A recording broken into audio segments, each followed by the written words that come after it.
अस्सलाम वालेकुम नाज़रीन, एसएस न्यूज़ सां गॾु आऊं आहियां आयशा सजाद। नाज़रीन, सभ खां पहिरीं वक़्त जी हेडलाइंस ते नज़र विझंदासीं।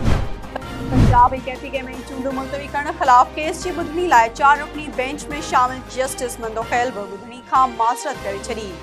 4 रुकनी बेंच ॿीहर टुटी वई। जस्टिस जमाल ख़ान मंदोखैल चयो आहे त आऊं बेंच जो मेंबर हुअसि, पर मूं सां सलाह मशवरो न कयो वियो, हुन करे आऊं बेंच में पाण खे फिट नथो सम्झां। उत्तर वज़ीरिस्तान में दहशतगर्दन में फायरिंग, एक सिपाही शहीद। मीर अली जे इलाइक़े में दहशतगर्दन सिक्योरिटी फोर्सेस जे मुक़ाबले दौरान सिपाही इरशाद अल्लाह वढ़ंदे शहीद थी वियो। तनकोट में पुलिस जे मुबैना मुक़ाबलनि में 2 ॾोहारी मारिजी विया, 2 ज़ख़्मी हालत में गिरफ़्तार। एसएसपी कश्मीर इरफान अली समो जो चवणु आहे त मुक़ाबले में मारिजी वियल ॾोहारी ख़तरनाक ॾोहनि में मुलविस हुआ।